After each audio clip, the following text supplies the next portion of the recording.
Good day, good day. Welcome, welcome. Thank you so much for tuning in. I'm Jay, and this is Homeschool Your Kids podcast. Today we have with us Devon. Devon, introduce yourself. What's going on, Homeschool Your Kids community? De'von Travell, creator of Black Wall Street, the board game, California native, and excited to be here, Jay. Yes. Okay, take us through the journey, honey. How did we get here? Man, journey. We'll all start in the great year of 1993. And growing up at family reunions, we always played games, right? Growing up in my grandma's house, dominoes was a staple. And that's how I really started learning about math and addition and strategy. So always was a gamer. Fast forward, I started working in education in 2017. And these middle school students, these high school students, they didn't know about Black Wall Street. So I wanted to create some sort of game that can teach them in a fun way about Black Wall Street. And 9 years later, look, we're still doing it. Homeschool families. Homeschool Yo Kids Expo and Homeschool Beats Academy are teaming up to bring you a day of real support and real inspiration. Come explore curriculum and enrichment, meet trusted vendors, and connect with the homeschool community. And at our featured Expo stop, meet Homeschool Beats Academy and see how students ages 7 to 18 can create original music through beat making and production with parent-friendly guidance. Get dates and details at homeschoolyokidsexpo.com. Nice. Because you got another game too, and we'll introduce that one in a little bit. But okay, so you were in the middle school era, like you were in the classroom. What were you teaching? Yeah. So I was a admissions counselor at UC Riverside, and I worked this summer camp called the Village Nation Uni Camp up in Big Bear, founded by one of my mentors and inspirations, Fluke Fluker. And at the camp, there was middle school students and high school students. And how the camp works, which I love how they do this, is when you get there, you have to choose a camper name. So I think the idea is to remove any stigma, any trauma, any baggage that might be with your own name, right? Jay comes with the story. Devon comes with the story, sometimes good, sometimes bad. So you go to this camp, you get to start your own story, right? Whatever name you want to be called, they have to call you that. So the name that I chose was Black Wall Street. Right, as a counselor. But all the middle school students, high school students, even some of the college counselors, they're like, what is Black Wall Street? Right? Is that just the Black version of Wall Street or the stock market? So I was teaching them a little bit. But at the end of the camp, I was like, listen, next year, y'all, I'm going to come back to camp. I'm going to bring a game that I'm going to make that's going to teach y'all about the history of Black Wall Street. All right. And it was that was the sole purpose of it. So it came back. I had like 20 prototype games. They played it. They're like, OK, this is fun. Mr. Black Wall Street. You should actually start selling these games. And nice. We've been going ever since. Oh, that's dope. Okay. So educate us on Black Wall Street, because like you said, there was plenty of people who did not know. And I feel like most who know about it now only focus on the destruction of Black Wall Street and not the success of it. So please take us through. Let's do it. Now, I got to preface this because I'm a nerd. So, Jay, when I take you through this journey, how many stops do you want to make along the train? As many as we need to, honey. Okay. It's your time. Yes, let's do this. Let's do it. So we're going to start with 1838, y'all. All right. So a lot of people don't know that one of the historical catalyst to Black Wall Street was the displacement of the indigenous population and the displacement of Africans from the East Coast, right? And we know that based on the Trail of Tears, or the Cherokee Indians, Choctaw Indians, Seminole Indians, right? All those native tribes were forced to leave Florida, Virginia, Maryland, and go on that Trail of Tears. And they ended in Tallahassee, aka Tulsa, Oklahoma, right? On that Trail of Tears were both indigenous and freed and enslaved Africans. So 1838 brings the massive community there.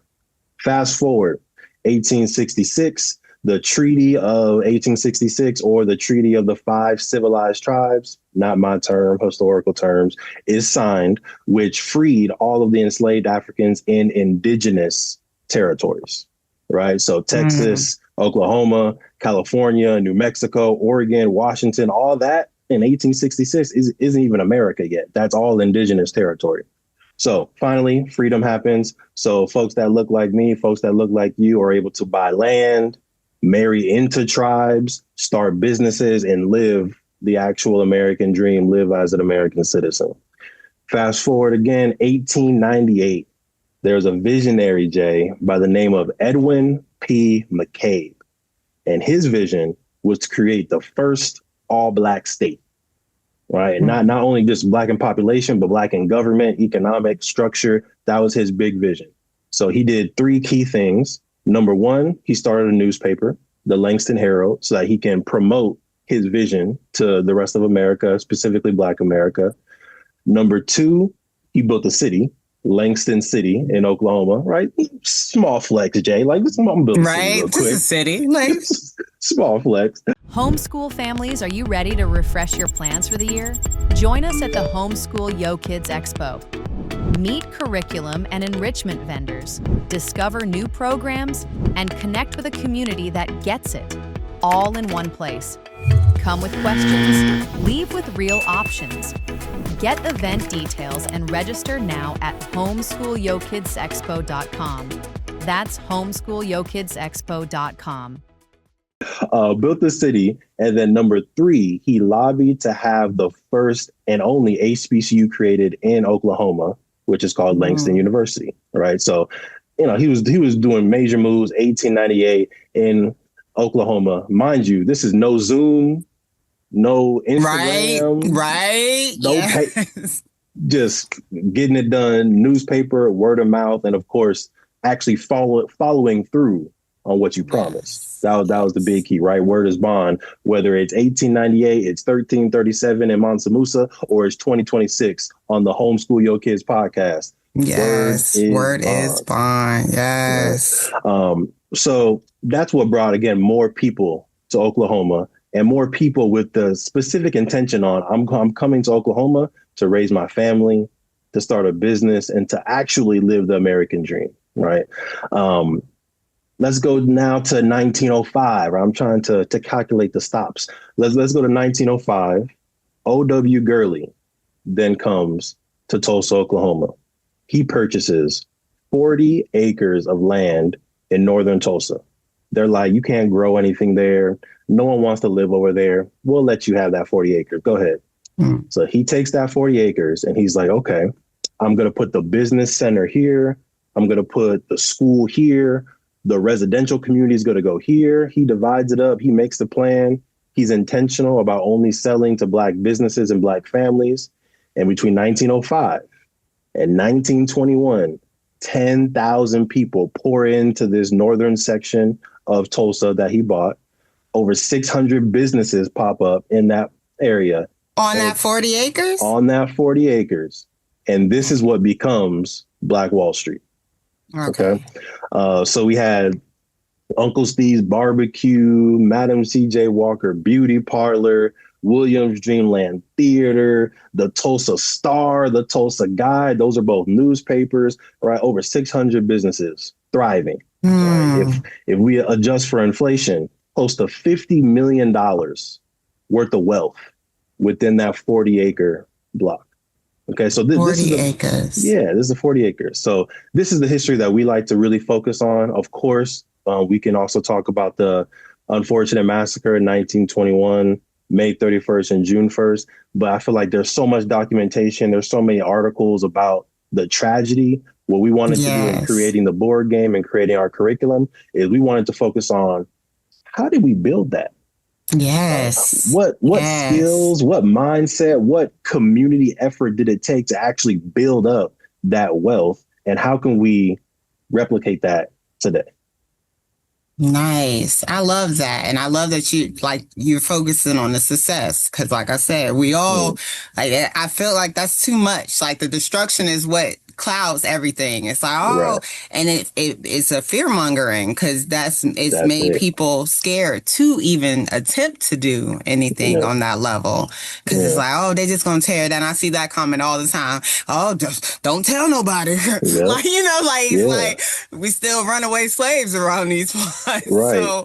Right. And to that mindset, when I came up with the idea of the game, the first person I told was my queen, right? I was driving down, called her. And she was like, you know what? I think it's a great idea, but someone else probably already did that. Right. Like, so don't even do it. But after we looked it up, there was no historically accurate game that was made about Black Wall Street specifically. So we were like, no, we definitely got to do it. One of the probably like third, fourth person I told was my amazing grandma. All right. Shout out to my grandma. But she had that same fear. Like, OK, you're going to start this business. But what if you start this business and then they come after you? They come after your family because of what you're trying to do. And she said that she's had her own personal run-ins when people, because she's in real estate, and people threaten her that they're going to burn down the assets. Right. She's been in real estate all over Los Angeles, Southern California for years and been threatened with violence or burning something down because she reached a certain level of success. So then she had that same fear when her grandson was also building something successful. So I definitely think the hyper focus on the massacre for museums, for documentaries, for just the marketing is intentional so that we understand. Don't do what they did. Don't build success. Don't have a sovereign community, because if you do, this will happen to you. But that mindset keeps us locked in. So we're trying to, within Play Black Wall Street, unlock that mind, unlock the full potential, and let's rebuild. Yeah, so let's talk the board game. How does the board game? What's the premise? What's like? Because I'm a gamer too. Like you said, I grew up in my household. They was giving out domino trophies, honey, that you would take home for the week. Okay, and return the next week. Let's do it again. So I grew up in a gaming household. You know, spades is a pillar in the Black community. Of course. I love Monopoly. I love I feel like can't nobody beat me in Monopoly. Like I'm always up for that challenge. No, nobody. What? Gotta say it. But yes, no. So tell me what's the premise? How do you win the game? Okay, let's do it, and then someday we got to slap some bones. We got to play some spades. Well, let's see who gets the trophy. Definitely. Yeah, please. So how the game works, and typically when people see the game at first, they're like, "Oh, this is Monopoly, right?" But there's a couple of things that are different from Monopoly, a little bit more intentional, a little bit more educational, and I'll walk you through those things. So number one, of course, the businesses that are featured in the game are historical businesses from Tulsa's Black Wall Street, right? So you will land on Gurley Hotel, started by O.W. Gurley. You will land on Booker T. Washington High School. You will land on the Madam C.J. Walker Beauty Parlor. You'll land on Dreamland Theater, started by John and Lila Williams. So real historic businesses. Second thing is, every time you land on a business, Jay, every time you have to either use the business or buy the business. Every single time you're going to be a customer or an owner. And kind of the mindset there and the intention there is, within the world, whenever you're consuming or whenever you're walking through the world, you're making that constant decision on, am I going to rent or am I going to buy? Am I going to lease this vehicle or am I going to buy this business vehicle? Am I going to lease this RV? Am I going to buy and rehab this RV? Like, every time you're making an intentional decision, but we're not sure, or I don't know how many people are making it consciously. I don't know how many people are making it intentionally. So we wanted to put that mindset inside the game so that every single time you're actively making that choice. And we've seen children and adults, it click. Like, dang, I used that same business 3 or 4 times. If I would have just bought it the first time, I would have spent the same amount of money, but I would have had an asset and an income stream versus just spending the money and having nothing coming in. So that's number one. You have to either buy or use every business. Next is our game is about business, right? Amazing Monopoly, no shade to our competitors, but they're about real estate. Your kid has music in them. They just need the right tools to let it out. Homeschool Beats Academy teaches kids ages 7 to 18 how to make real beats at home on their schedule, in their own style. No experience needed. Grab the complete First Beat Kit free at homebeatsacademy.com. That's homeschoolbeatsacademy.com. Our game is about entrepreneurship, and our game is about business. So when you're playing our game, when you choose to invest and buy a business, you start off as a level 1 sole proprietor. Right. That's in real life. That's the easiest way to get a business started. And it's level 1 in the game. Level 2. Like an LLC. Level 2 is the LLC. LLC. Right? Okay. So sole proprietor is literally you're a business and you're the only person that's operating that business. You are a sole proprietor. The business isn't even a separate entity at this point, which is good because you can start fast, right? You can get started in a sole proprietorship quick. You don't necessarily need a separate bank account. You are the business. But once you start getting more customers, you start wanting to buy assets under the business, you want to start to reduce your liability. And that's where you move to a level 2 business in real life and you start an LLC. You start a limited liability company. You hire employees. You buy a business vehicle. You buy a business building, right? You do different things that then separate you from the business. So in the game, we're teaching that as well. So you can invest in your business, take it from a sole proprietor to an LLC, and now you make more money when someone lands on you. Level 3 in the game is corporation. So once you own all of the restaurants in the business or in the board game, once you own all of the schools in the board game, now you can start making a corporation. And then again, you increase your profits even more. So the whole concept of the game is to introduce you to the concept of, are you going to be a customer or a buyer? Once you are a buyer, once you are an investor, now we're introducing you to the 3 different business structures, right, on a basic level. And then there's also, of course, business negotiations and trades that you can do inside the game. I'm gonna pause there. How you feeling about the game? Because I'm feeling good because I love that it explains the levels and it's like you're building an empire. Yes. So it's like a legacy, essentially. Yes. Like you're building your legacy and you have to work your way up. So I'm here and learning. Like I'm getting excited. Go ahead. Good. Okay. Look, I love it. All right, yes. So I'm gonna keep going. Another thing that's different is we have these venture cards inside the game. And these are short-term goals that you can achieve if you choose to get extra money, to get some venture capital, right? So your venture might be to own Madam C.J. Walker Beauty Parlor. My venture might be to own 3 LLCs. And now we're both trying to achieve this mini mission. And if we do it, we get extra money. And that's fun and educational at the same time.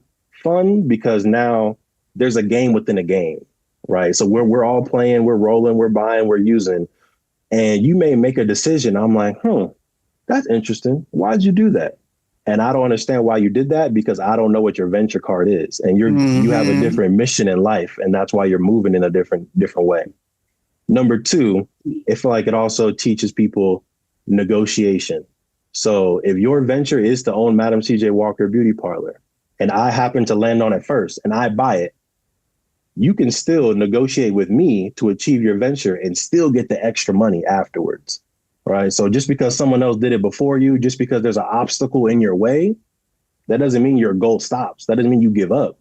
You just got to negotiate a little bit. You may have to pivot a little bit, but you can still accomplish your goals. And that's, again, something we're trying to instill in people. It's the mindset. Yes. It's the mindset. Because I like how you even put that we have different mission in life. Like, it's like your mission may be I love you better talk it. Man, so speaking of that, we were at Antelope Valley College out in Lancaster, and we were doing a game session with them.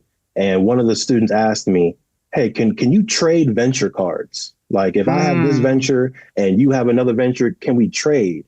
And this was my response. I said, everybody was created for a particular reason. Everybody was sent here. And I don't know what you believe, but everybody was sent here with a particular purpose and made for something. You can't trade that with anybody. So in this game, you can't trade your venture card because you can't trade your purpose in real life. Indeed. So those are, I think, the 3 main game core mechanics. In addition to the game mechanics inside of the rule book, there's so many resources. There's so many activities because at our core, we actually created the game with homeschool families in mind. Really? Right? Of course. That was our primary when we first got started, 2017 through 2021. homeschooling families were our primary audience. That was our main customers. So thank y'all. We appreciate y'all. Nice. We got a lot of feedback from homeschooling and game schooling families. And definitely that's our foundation of our business. So inside of the rule book, you'll have examples of an articles of incorporation. Inside the rule book, you'll see an example of a personal budget, a business budget, and a blank template for you to complete so you can practice the two. There's also ways that you can track and have a ledger on where you're spending your money and where you're investing your money inside the game. And then there's activities to go through the 7 steps to launch your business, identifying a problem, your unique value proposition, business model, all the way through branding. Because for us, we don't want the game to just be a game. We want this to actually inspire people to start businesses, inspire people to build wealth. So we wanted to make sure you had the tools you need on that journey after you play the game. I love this. I really do. So this is all ages. What's the youngest age you would suggest plays this? By themselves, I would say 9. Yeah, 9, Black Wall Street board game, 9, confident. We've had 7-year-olds play. We just did a game session with Long Beach Center for Black Student Excellence where elementary school students were playing. So it's possible. It's going to take some patience, right? You got to kind of walk through it. They may need a mentor or a game master to guide them through it. But one of my favorite core memories is someone reaching out to us and saying that their 7-year-old was playing the game, right? And by the end of the game, they were like, I need more LLCs. I was just like, just the fact that a 7, like that's already in their mindset. It's already in their lexicon. We need more limited liability companies at 7. At 7. So imagine they keep playing the game for 10 years, 20 years. Their mindset is going to be completely different. It is. Oh my goodness. And applied knowledge is everything. So with this, what you're gaining from this game, you can go and apply it in real life. Like this isn't just a game. This is Ooh, Devon, you done created something, honey. Come on. Come on. Yes. I love this. Thank you. And you know, our entrepreneurs are getting younger and younger. Like I tell you, the generations that are coming up, their mindsets are on a whole different shift, whole different wavelength than where we were, where our parents were encouraging college, prolong. But these kids coming up now, my 9-year-old, she's a getting to it. Business, okay? Yes. We have some branding like merchandise we're going to sell at the expo this year, and I told her it's all her. Like it was her idea. We picked out the stuff at Hobby Lobby, what she's going to print. We have a Canva, a Cricut machine and everything. And we're waiting. I told her when we get to Florida, you can go ahead and, get started. And she was like, And so I'm trying to teach her, about supplies and pricing and understanding like how she can make money and understanding what money has been put in. So it's just like, our kids are so capable. And that's why I love this, because it's like you said, it's a mental mindset shift. For sure. And then being able to see all these businesses that have been created, because you don't learn this stuff in school. Like nothing of it. Like, not even talked about Black Wall Street. I didn't learn that in school. I don't remember a mention of it. No, not really. In K through 12. I didn't learn not that I can remember. No, I didn't learn about it until college, and I took a Black Studies class. And even in that Black Studies class, like it was only one lecture, right? It was this one lecture, and it talked about how successful it was, but that it was bomb. And it didn't necessarily go through like the mindset things and the strategy on how we can rebuild. Like that's a whole year course right there, I think. Yes. So yeah, definitely need more. But question for the 9-year-old, where do you see their natural business skills leading them? Like, are they really in the design? Is she really great at the logistics? Is she great at the pricing? Like, where is her natural personality taking her in the business so far? I really like my Morgan. She a hustler. Like I feel like she's more in the pricing and in the, like, I'm going to give her a chance with this design and we're going to see how it works. But like she's more of the actual once it's in place and getting customers. Like she's not afraid to talk to people. She's not afraid to approach people. She'll, hey, come on over to this table. Come on, have you came by? Like she's not shy at all in that regard. So marketing is her thing, I think. Yeah, she's about the money. She's trying to, I'm trying to make this money. I love it. Yeah. And I think that's one of the cool benefits of getting into business so early as a kid or as a person is you get to see where your natural gifts are and whether you actually start that fashion brand and you make it a multi-million-dollar company, or you just learn, wow, I'm a great saleswoman. So let me get into sales, or, oh, wow, I'm really great at marketing. Let me look at marketing jobs. Like, it just helps you, I think, quickly discover where your gift could be long-term in life. Yes, definitely. It was funny because her and my 12-year-old were arguing yesterday. We were talking about this stuff. We were talking about the business and their table and stuff because they were selling paparazzi jewelry too. Because my sister had a bunch that she had not used and it had been sitting around for like 3 years. So last year at the expos, they started selling that stuff. And they were talking about who got the most customers and who's the reason why they had this or who got them to buy this. Yeah. And like, it was just funny listening and sitting back and just I know that it has been important for them to be a part of this movement that I've been on and this mission that I've been on. I always tell people like they are a part of this. And when I say we, like anytime I'm saying we, I'm talking about my two little people. Like I'm not talking about any other adults that are a part of this. I'm not talking about anybody outside of who's really built this. And it's me and my two little people. They have been riding since the beginning. They got to see action and then they're seeing results. My 12-year-old, she's been hosting since she was 8. This is our 4th year doing it. And she's been hosting all the expos since she was 8 years old. So it's just, I know how important it is to actually see as opposed to being told something. Seeing is a whole different being, and being able to see all these business owners, understanding and knowing that there were all these Black business owners, that's a game changer for our kids. Absolutely. I'm sure you've answered this question or said it thousands of times on your podcast, but can you talk about why you decided to homeschool your kids? Of course. Of course. So I used to teach public school. I used to teach, I started out as a sub. I subbed for 8 years.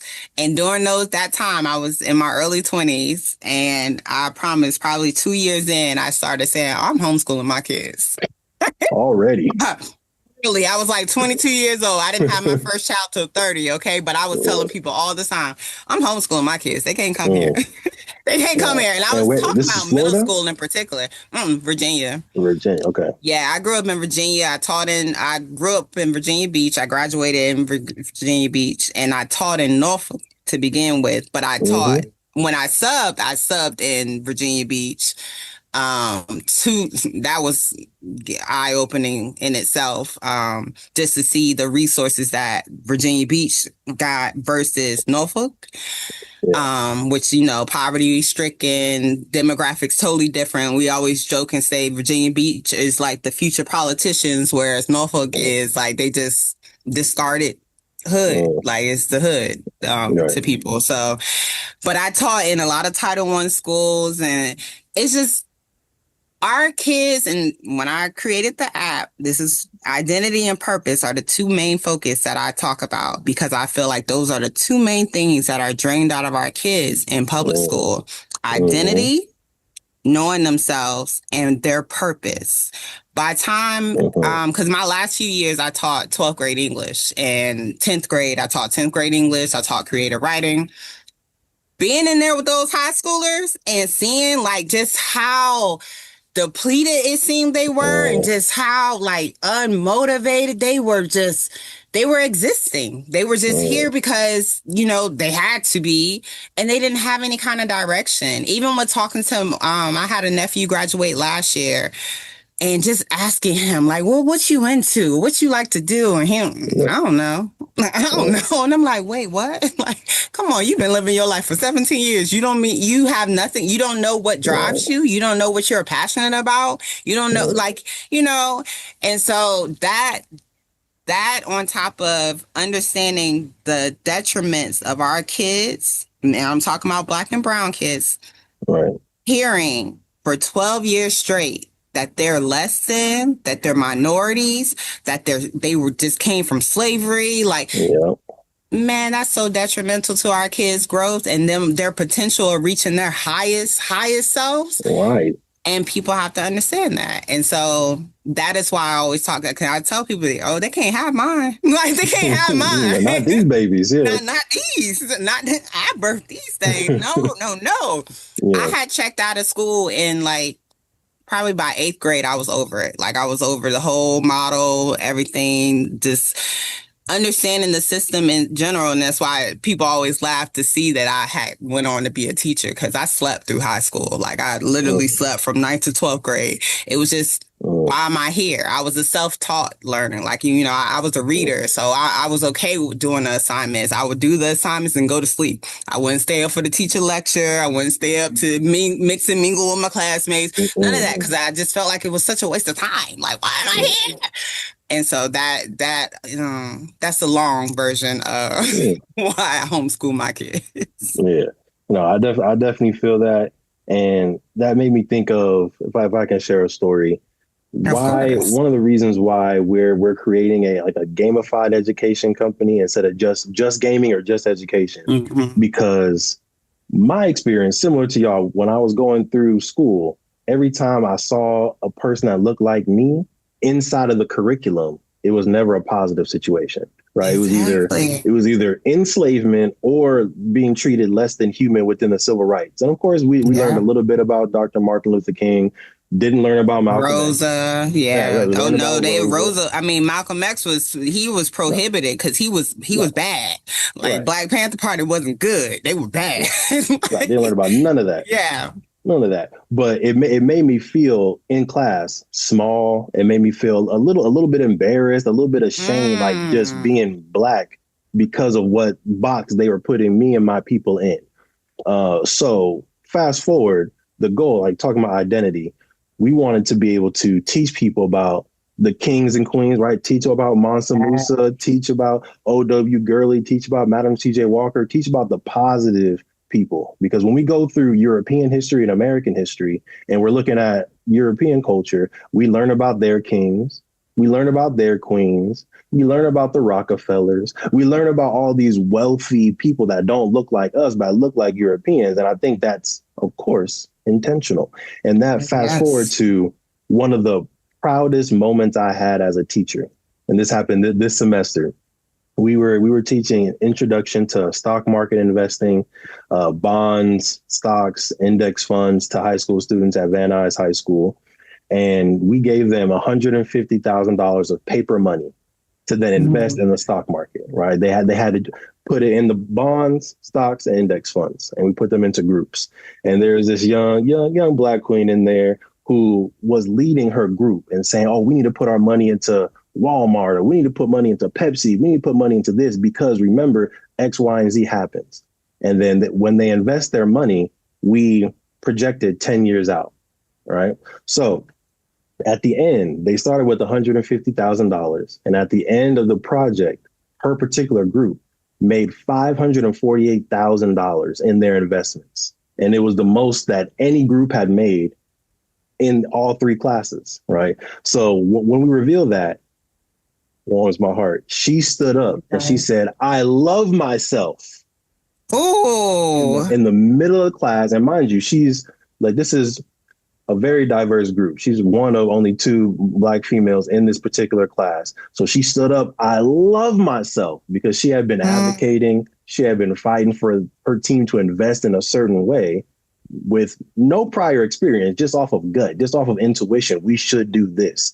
And she got that affirmation that I'm intelligent, I can grow money, I am correct, I can read the market. And it was just an amazing gift to give her, but then for her to give me just that moment of, as a teacher, you can actually inspire someone to love themselves, which I did not get until college.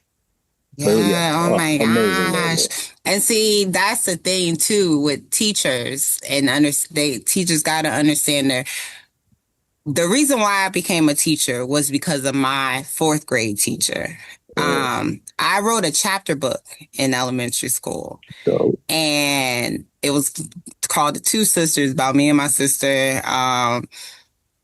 My teacher used to let me read a chapter every week to my classmates.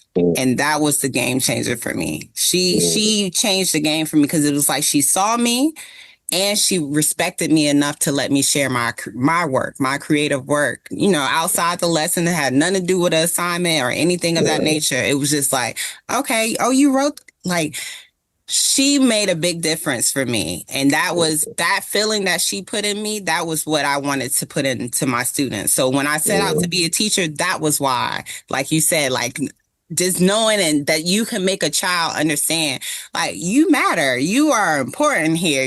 What you create is needed, and not only is it needed, you need to share it with everyone. And that was my game changer. I love that. So with that in mind, this might be a difficult question, right? I'm going to be honest with you, and I don't have a preconceived answer. But I don't personally yet, because the question just came up. But with that in mind, knowing that a fourth grade teacher, an eighth grade teacher, a 10th grade teacher can impact one student or thousands of students,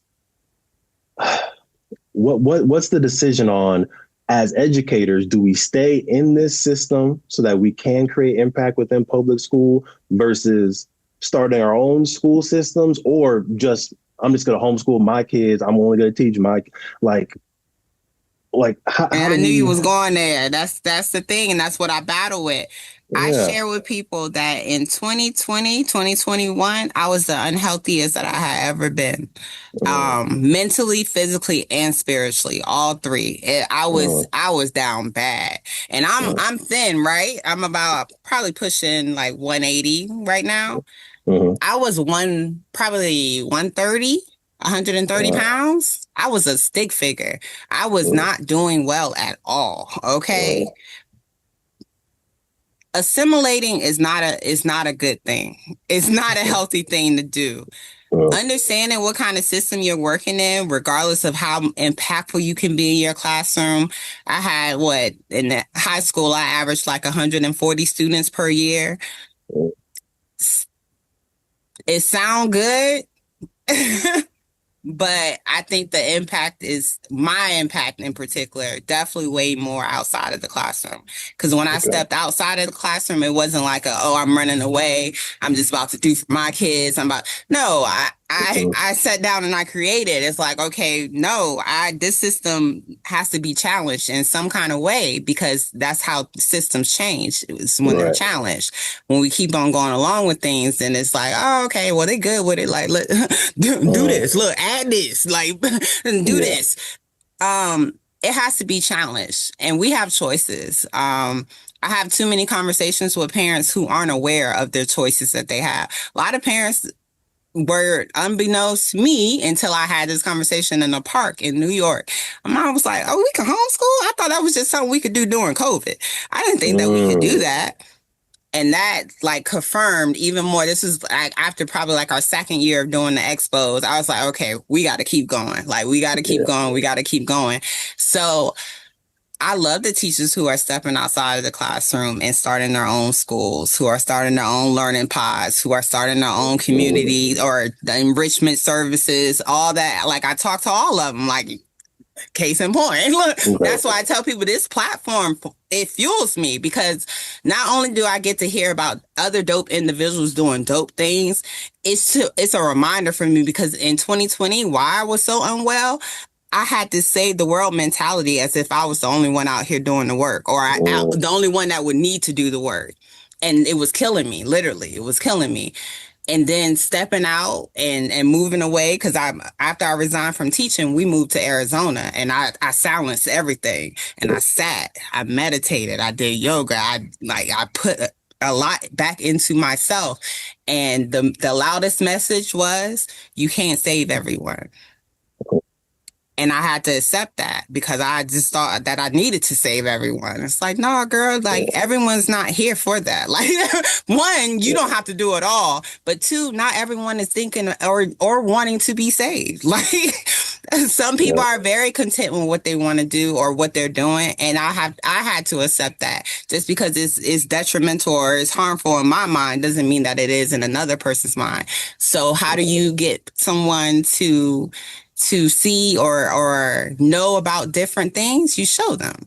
So that's why I made public my homeschooling of my kids. That's why I make public all that I talk about. Like, I'm very transparent about my journey. I'm very transparent about my life in general, because I need people to see it in action, because I'm a single mother out here doing this. Like, you don't have to have a 2-parent household or a wealthy household, or you don't have to be a Christian-led family. Like, all the stuff that's been associated with homeschooling, I'm debunking it. That's why I put the yo in the middle. Like, homeschool your kids, okay? Like, I mean, it's for everyone. It's not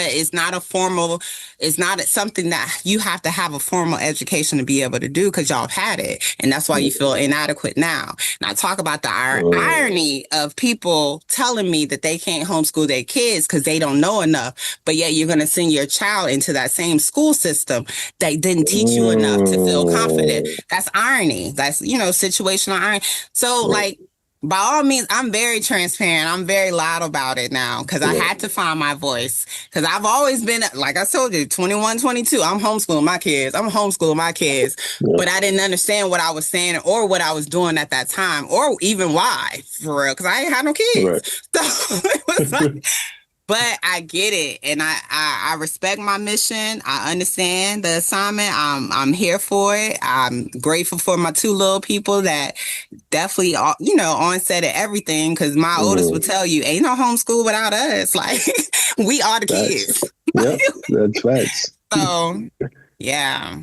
But if the shutdown hadn't happened, I probably would have still been in the class. So I ain't going to hold you. My students had me on the lock hold, because every year I would hear, oh, Miss Carter, I'm going to have you next year. I'm going to have you next year. And I'm like, yeah, you are, even though I don't want to be here.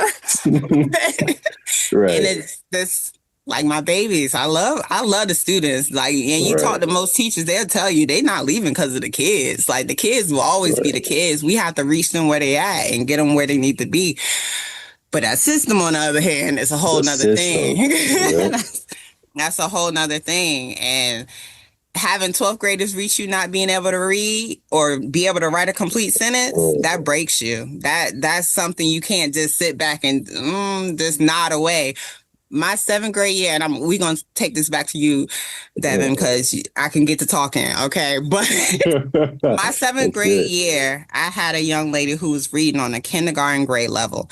That was when I was my first year in my own classroom. This is after subbing and everything. Like, me already understanding that the system wasn't equipped like it needs to be. However, seeing a 7th grader reading on the kindergarten grade level and them telling me to give her pre-K work, and not only just give her pre-K work, but go ahead and pass her for the next year, because why are you going to hold her back? She already here. Like, what's she going to do?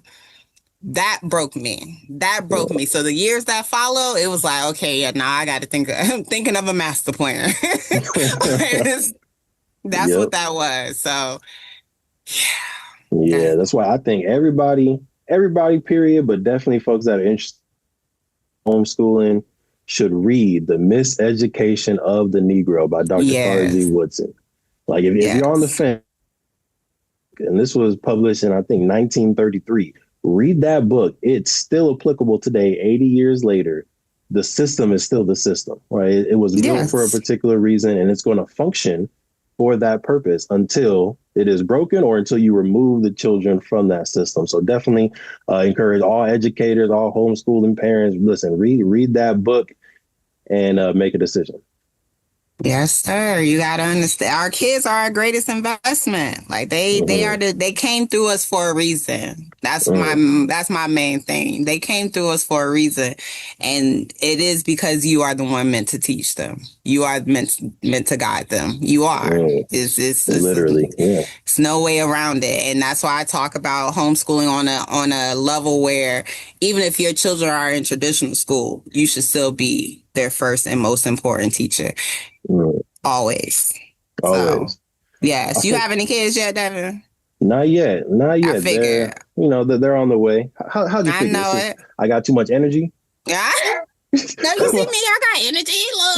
Look, them two ain't took me down. No, I just you look young, and then you mentioned the 93, so I was like, oh yeah, he a baby. So Thank you. All my students call me old, so I appreciate being called young for the first time in a couple months. Yeah, 1900s is sound crazy to these kids now. My daughter's messing me all the time. What was you doing back then? They be doing the most. That's hilarious. Really? Okay, because I already knew we was going to talk. But you have a second game. Okay, so you created Black Wall Street. It has been phenomenal. You've had phenomenal results from it. The people are learning from it. And then you said, let me do another one. We said another one. Let's do it back to back, So this next game that we're creating, and it's about 95% done. We have a Kickstarter going right now. So definitely make sure y'all go support that Kickstarter. We appreciate you. But the next game is about Allensworth, California, a different Black Wall Street. And when we created this company, the concept was we want to be able to teach about the history of different Black Wall Street communities throughout the nation, throughout the world, and teach different economic principles with each game, right? So Black Wall Street is, of course, Tulsa, Greenwood, Oklahoma, and it's teaching about entrepreneurship and budgeting. Allensworth, if you don't know, was created by Colonel Allen Allensworth in 1908. He secured 720 acres of land. 720. They're not talking about this. 720 acres of land in Central Valley, California, a little bit outside of Bakersfield. And it was a agricultural town. And it was a town primarily created for Black veterans. So as they were retiring or as they were coming back from deployment, they had a safe place to be and, again, live the American dream in the 1900s in California. So inside this game, it's a resource management game and a land development game. So there's going to be a game map. And instead of like a cardboard, it's like a flexible, kind of like a desktop mat, or for my folks that play Yu-Gi-Oh, Pokemon card, like that type of game map. And there's 4 different land plots. Each land plot represents 180 acres of land. On the land plot, they each have different combinations of natural resources. So there's oil, there's gold, there's water, there's grain, there's lumber, and then there's livestock or cows, cattle, chickens, stuff like that nature. And on your land plot, you need to be able to utilize your resources to feed and house the people that are coming to your land. And the person that can recruit and sustain 100 people, they win the game. Okay. So, that's dope. One key mechanic that I want to talk about, because the vision of Allensworth, or the vision of Colonel Allensworth, was to create the Tuskegee of the West Coast. Right. So Booker T. Washington created and founded Tuskegee Institute, and he was able to teach plumbers, architects, right, construction folks, teachers was but it was be able to teach people how to create trades, how to create businesses, and how to be professionals. So Colonel Allen Allensworth, his ultimate Institute of the West Coast. Unfortunately, he passed away before he was able to fully see and realize that dream. But inside of our game, it's kind of Afrofuturism. We have an Allensworth Institute. So there's 3 roles within the game. First, you start off with a harvester. So these are people that can harvest the land, work the land, right? Every community needs a labor force. So there's the harvester. You can send the harvester to the Allensworth Institute to get educated, and they can choose 2 different paths. They can become a merchant, right? Learn about business, learn about trade, learn about entrepreneurship. They can be a merchant, or they can become an engineer, someone who learns about systems, mathematics, and learns how to build structures. So inside of every economy, and of course inside Allensworth, in order to win the game, you need a harvester, you need a labor force, you need a merchant, you need people that can import, export, and know about business, and you need people who can create systems. You need people that can build structures. So you need the engineers. So that's one of the core mechanics, is sending people to school to get educated so that you can do different things with your land plot. Nice. And the 100 people that you sustain, how do you sustain them? Like, are they like do the cards tell, like, you know, are there like disasters or something? Like how do you lose disasters. Them? Okay. Yeah. There are disasters, not that will affect the people, right? So there's nothing that will happen in the game outside of you not having the resources to feed the people that would make you lose them. Okay. But there is a social conditions die in the game that will bring up war, right? We're seeing firsthand how war impacts prices of oil, how it impacts prices of gold, how it impacts things. So there's war, there's drought, there's migration, and then there's normal conditions, right? And based on those normal conditions, the value of the resources that you have go up and down. Next, there's the Allensworth Hotel, which was a real place in Allensworth. So you can promote the community of Allensworth with an action card. Or when the social conditions is migration, then the hotel will become full, right? From this full hotel, as a land plot owner, you now can recruit people to your community. So just like back in the day, Colonel Allensworth, he would go on these promotional tours. He would put in ads in newspapers to promote the town so people would visit, right? They would take the Santa Fe Railroad and they would visit. They would stay in the Allensworth Hotel. Now, as they're there, they're taking on tours like, hey, you know, you can buy this plot of land, you can build a house here because we want you to be a part of the community. We want you to stay.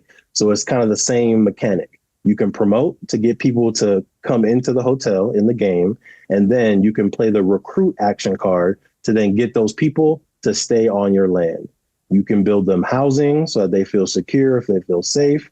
And then at the end of each turn, Jay, based on how many people you have, there's resource tokens. So there's water tokens, there's oil tokens, there's gold tokens. So if you have, 30 people, you need to consume water for those 30 people. So you give tokens to make sure those people get their water. If you have 30 people, you need to feed them. So you need a certain amount of cows or a certain amount of grain if they're vegetarian. So you use those tokens to feed your people. And that's how you kind of sustain your population. Okay. Nice. Okay. This is so cool. You so cool. Well, you're so cool. Yes. Love. How long does it take you to create these games? Because there's so many elements to a game. I did have my students create board games for an assignment. I taught English, so it was like you had to teach a concept through your game, like similes, metaphors, something like that. But I still have some of their little games because I have a hard time throwing stuff away. But me too. like I may see them again. Like they need this. But how long does it take you to conceptualize and actually put these into a physical, moving, actionable parts? So I would say Black Wall Street, the board game, took about 9 months. Right, so that was the first game we ever did. I think it was a little bit easier having Monopoly as inspiration. So I would say that one took about 9 months. Probably 6 of those months were just reading, reading books, learning the history. Yeah, just learning the history to make sure that this game can, although it's fun, that it can be an educational source. Allensworth took a little bit more time because, to be honest with you, and this is no shade to you or anyone else listening, every time someone looks at Black Wall Street, the board game, and they're like, "Oh, that's Monopoly," it takes a little piece of my soul away, Jay. It's like, because, we put in so much effort to make sure that it is a valuable remix, that it's a valuable testament to Black Wall Street. So when people kind of like simplify, like, "Oh, that's just it's just Monopoly." It's like, bruh, we put in so much work.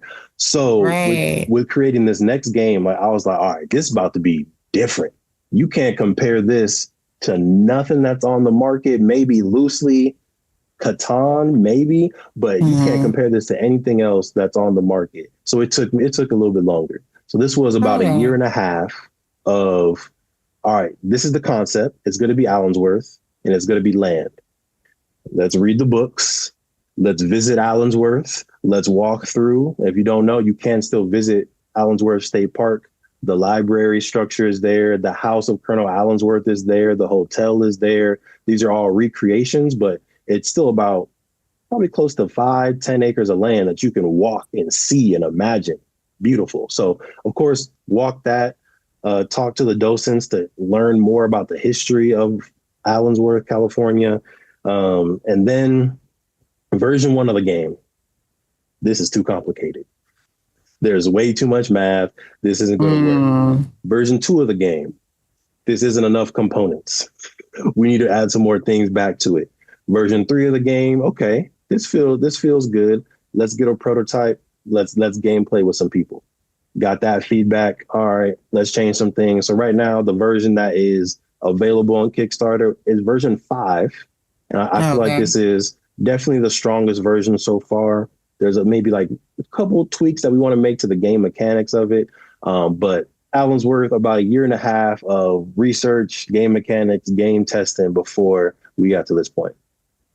Nice. And do you have a board of people for this, or is it just you and your queen? Is it you and the students? Who's helping you or assisting you along the way? Great question. But we got a village, y'all. You know it takes a village. So, of course, top of that village, the matriarch, the queen herself, my wife. She's very great at logistics. She's a chemical engineer by trade, so like processing and things making engineer sense, right? I told you we need laborer, merchant, engineer. She's the engineer. I was the laborer. I'm now the business person, probably both. But you need all three. She's top. Number 2 on there, one of my good friends, Markel from college. So I'm not artistic in the slightest, Jay. I can't really draw. I can't paint. Everything's abstract with me. Every you got to read between the lines, and there's a explanation I got to give you, right? So even when creating the first version of Black Wall Street, the board game, I called Markel and I was like, hey, I got this idea, but I can't draw, but I know you're a great artist. Can you design the game for me? I have an idea. I'll write out the instructions, but I need your expertise in making it look nice. And that was in 2017. I think he was a junior or a senior in college at the time. And he's been the designer for all of our games ever since. And we have a great partnership there. And then after that, we have a team of about probably 10 to 12 people. And so, people graduate, they come, they leave, they come back. We have a team of about 10 to 12 working with us part-time that we work with that also help with game testing, help with making sure there's no typos in the game, because, that is a full-time job in itself. But yeah, we got a great team, and then a community of gamers, community of game school people. So we'll bring our different prototypes to expos, to events, have them play, get the feedback, and then make the adjustments needed. So shout out to the full Play Black Wall Street community and village for helping us create these amazing games. No, that's amazing. Y'all are doing major things, and I'm so appreciative for this. I definitely have to, we're going to talk. Well, I'm going to definitely need all your links too for your Kickstarter and all where they purchase the games and everything. But I definitely want the Black Wall Street game for the girls. Of course. My 9-year-old, she a gamer too. She liked the game. So yeah, we'll do that. We'll do that. Definitely. Let's do it. But this is so cool. Like, thank you. Thank you for acting on the idea. Thank you. Cause that's how it all starts. Things start as an idea, y'all. You get them ideas for a reason. Them downloads come for a reason. Act on it, because the people need it. And I feel like this would be such a great educational tool. Not even feel like it. I know it's a great educational tool. So I definitely want to play it with my girls. Thank you. And thank you for you taking your action, right? Because we talked about dominoes earlier, but in a different way of expressing dominoes, everything affects everything, right? If 2020 didn't happen to you, 2021 didn't happen to you, and you didn't make the decision to homeschool your kids and create this podcast, I wouldn't be able to be on this platform. People who are listening wouldn't have been able to listen, and whatever happens next wouldn't have been able to happen. So, definitely appreciate you taking action, and encourage everyone out there, take action. Have discernment. You can't take action on everything, but you do need to take action on the stuff that really moves you. Exactly. And know that there's people that are out there moving as well. Like, there are plenty of people also being the change that they want to see in the world. So understand that it doesn't have to all fall on you, but what does come to you, take action. Definitely take action. I love that. I love that you said that. Yeah. Act on it. I tell people, build it and they will come. They will come. Okay. Eventually. One more short story talking about action. Yes. So 2017, 2017, right? I got the idea of Black Wall Street, the board game, 2017. Later on that year, I picked up my fiance at the time from the airport. We were about to go to Solvang for spring break. It was going to be a nice little vibe. We're driving down the street and a car going like 80 miles an hour hits us from the back of the car.